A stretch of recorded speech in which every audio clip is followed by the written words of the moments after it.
My topic was faith. I could comment on a lot of things that's been said previously, but basically, I need to refresh myself. If I remember correctly, Russell, you are Jewish, and Jen, you perhaps are a former Christian. Is that correct? That's correct. I'm culturally a secular Jew. I had a bar mitzvah, but I didn't have to believe any of the stuff. Okay. Secular Jew and They're former pretty Christian. common. So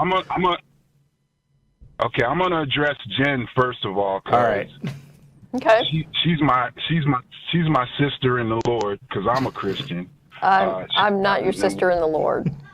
Okay, that's fine. That's fine. I was gonna ask you first, but I guess that's how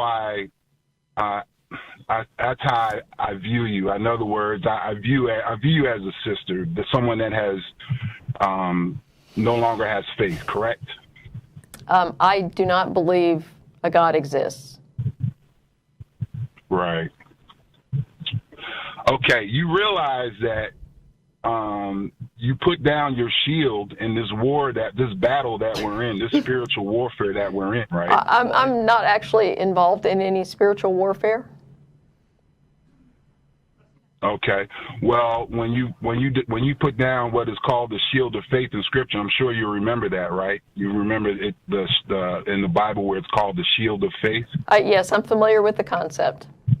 Although, let me clear something up. We don't believe anything that's in the Bible. So, like saying, I mean, quoting that book is not any more relevant than just quoting Star Wars or something.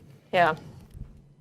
Yeah, I'm aware that's what atheists have done. They have they have decided that faith is not useful at all, and yet the Bible says that it's a Go ahead. So I'll let you go. We didn't decide that, okay? It's not like a conscious decision.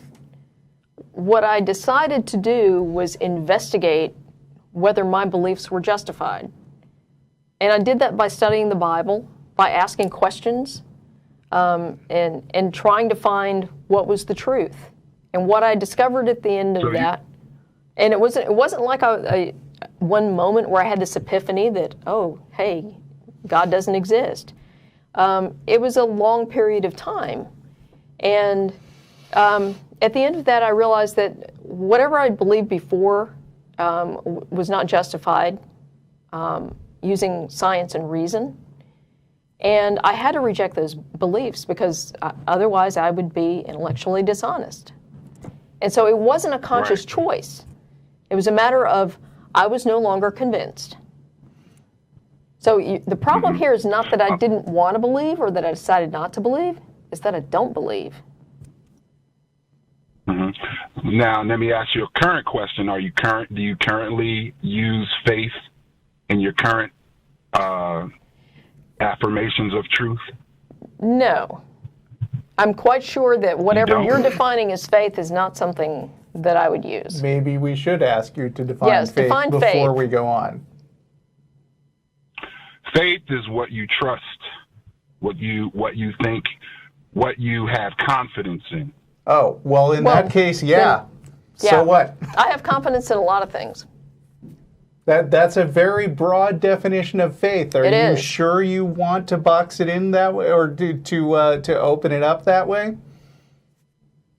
Absolutely, because that's the biblical. That is a biblical definition. All right. So your statement that we don't have faith in anything under that definition is just an incorrect statement. Yeah. So now what?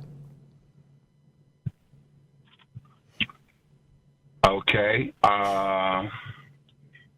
Why don't you believe in God? Because we don't have confidence in it. Yes. So the evidence doesn't support it. Yeah, it doesn't make sense. The evidence doesn't support it. Mm-hmm. Yep. The evidence is everything that you can observe that science can unlock. That's absurd. I'm observing a lot of things right now. Don't see any indication that there's an omniscient, all-powerful being outside of space and time. So you'll have to be more specific. Okay, let's talk about the water cycle then. You know the water cycle that we were taught in high school? Yeah.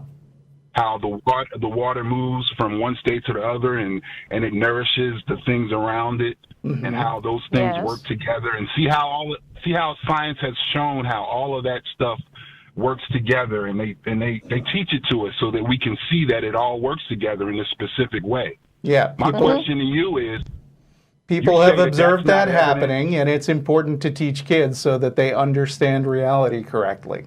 And in reality shows us that there is this thing called the water cycle that works together and nourishes the plants and goes through all of its machinations and does what it does.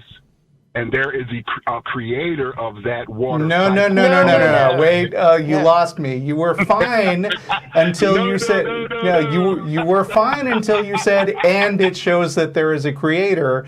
Like, now you're just repeating the thing that we already weren't with you on. So, again, you got to be more specific about so if there were a creator of this water cycle, and this creator controlled the water cycle, then several years ago, in 2011, people were praying for rain, and the whole state of Texas was practically on fire.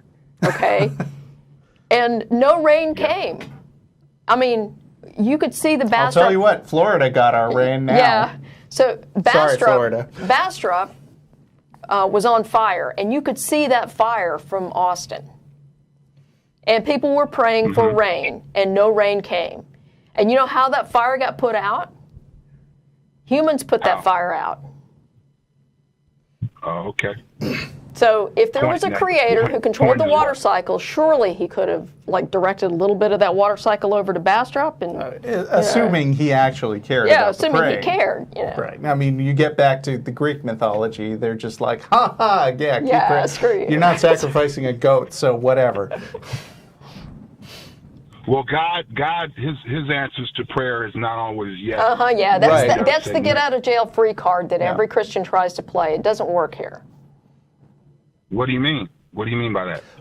Well, I mean, this observation that God doesn't always answer yes to prayer is exactly the same observation you could make no matter what you pray to. I mean, you could pray to a potato, and sometimes your prayers would come true, and sometimes they wouldn't come true. That's exactly the same thing. It's the magic 8 ball. You shake the magic 8 ball up, and it's like, am I going to get what I want today? And it says, ask again later. It's like, okay. Well, if you have no faith in God, you will never ask. Period. Right? I mean, why would we if there's no evidence? That brings us right back to what we were talking about in the first place. Again, Jen, you laughed, but I'm asking you this question directly. If you have no faith in God, you will not ask because you don't believe in Him, right? Right. Right or wrong? Yeah. Exactly. And again, why would I ask? I mean, this whole idea of faith. Why would? If you wouldn't ask if you have no faith. If you have faith, you will ask. Well, I did. Yes, and sometimes it will be no. Yeah, and I did have faith at one point. And then I investigated the basis of that faith and found it to be lacking. As in lacking any evidence to support it. What I originally approached you with was the fact that you laid down your shield of faith and you made yourself It's not a shield. Against what? It's not a shield. Shield against what? Against the darts of the enemy of her mind. Which is what? Your mind? What is your mind? No, what's these the darts dark of enemy? The darts of the enemy of my mind? Yeah, what is that? Because it sounds like you're asking her to pick up an imaginary shield to protect against an imaginary enemy. Or reality. No, it's not imaginary. It's imaginary to you, Russell, because you have no faith. According to what you said earlier, I do have faith, so that's not true. We've already established that according to your definition, we do have faith. Just not in your faith. You have faith that you have faith in science and men's opinions and things of that nature. In the sense of having confidence in those things, yes. Exactly. I understood you very, very clearly. You have faith, but you don't have faith in the God of the Bible, the true creator of all things. He's not the creator. There's no evidence to support that. I don't have faith in the story of the guy creating the universe. I understand that. I do. Okay. So what difference does that make to you? What difference does it make to me? What do you mean? Oh, you must have called for a reason. Yeah, what was the point? Yeah, I was calling about faith, and this is what we're discussing right now. Right. I have faith in the Creator. I believe the Bible's record. I believe that there is a Creator, and when I look out in creation, when we look at things like the water cycle, common sense tells me let me just this say, doesn't just come together. Yeah, let me just mention that when we asked what your definition of faith was, and I kind of put this off for a while because you had this very broad definition of, faith is what you think is true. But my understanding of religious faith. I didn't say that. Are you say it again? My definition of faith is things that we have confidence in. Okay, but I've always thought that the religious usage of the word faith entails a little more than that. That faith is the evidence of things not seen. Right? It is not just believing in something or having confidence in it. It is the alleged virtue of believing in something without evidence or in spite of contrary evidence. Am I wrong that's what a lot of religious people think? Well, religious people often quote what Hebrews says, and it says that faith is the evidence of things. So it's basically saying faith itself is evidence. In other words, So according to the way you defined it earlier, what that means is that if you have confidence in something, then that proves it's true. Which I'm sure the Heaven's Gate cultists who killed themselves because they believed they were going to get to hitch a ride on a comet would be happy to hear that, but I don't think that is actually how evidence works. No. I said faith is confidence in something. I thought you said faith is evidence. Just now. That's what the Bible says. The Bible says in Hebrews that faith is the evidence of things not seen, which if you read that very clearly, basically it's saying that me, the Christian, I'm saying I have faith in God. I'm the evidence of the thing that you don't see. You're not evidence that God exists. What that scripture is basically saying is that you can wish things into existence, and that's absurd. No, your understanding is severely lacking. No, I think I think your understanding of this is severely lacking. You seem to think in what respect? Just asserting something doesn't make it true. Even if you really believe it, doesn't make it true. I agree. So what's your evidence? What is my evidence? Yeah. My evidence is all things that I can perceive, everything that science can discover and perceive is the evidence for God. Then how come science hasn't concluded that there is definitive demonstration of a God? It sounds like you're going a little beyond this supposed scientific evidence and jumping to your own conclusions.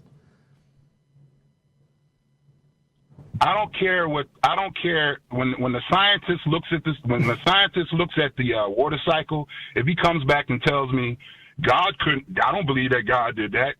Whatever did that. So you don't actually care about science. You just use it when it's convenient because you think it demonstrates a point, but you're not interested in what it actually says. No, I want to know. I want to hear what they have to say about it. But what I'm telling you is when I was taught the water cycle, and when I look at the water cycle, I say to myself, that thing is working together, and so and what my response is, God, that's awesome. You made something totally awesome, and that's why I worship Him also. Right. Well, it's nice of you to give credit to this thing that you made up, and I'm sure that it appreciates that. But we don't have it. Right.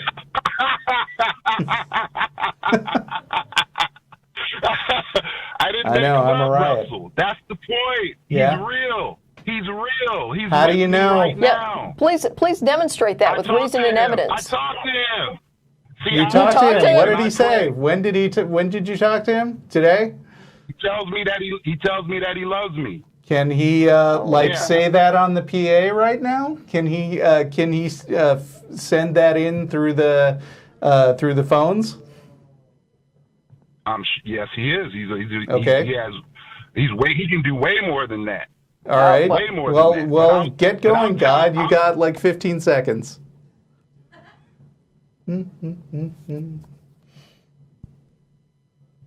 Well, my Father loves me, and I'm letting you know that. Okay. No. that you don't sound very much like God to me, but oh well. Okay. You know, all right. If this were one of those stories passed around the internet, a Marine would come and punch me out right now. Yeah. But yeah. I didn't hear that last part. Oh, sorry. There are. It's a reference to some fake stories on the internet. Yeah. Anyway. Okay. Well, Russell. All right. If this is the end of my call, I want to say this. Let me get this out, please. And okay, Jen, especially you. I love you, Jen. No, you don't. You don't even know me. Don't say that shit to me. Seriously. Well, okay, Jen. I've heard you on the show several times. So, in that sense, I know you is in respect to the amount of time that I've listened to you on the show, and I'm expressing love to you. Now, you can receive it, you can reject it or receive it. That's regardless. I wanted to say the same thing to you, Russell. As a human being, I'll put it on that level if you can receive it. I love you as well. I love you too, man. You guys. All right, peace to you guys. Have a good rest of the day. All right, you too. All right. Well, that was underwhelming. Yeah. Wow. I'm sorry. Of course, when I say that God has 15 seconds to speak up on the phone, there's always the risk that there's like going to be some static, or we're going to lose power in the building or something, and then people would be like, oh, God did send you a sign. You just weren't open to receiving it at the moment. Yes. But yeah, I feel pretty confident that God dropped the ball that time.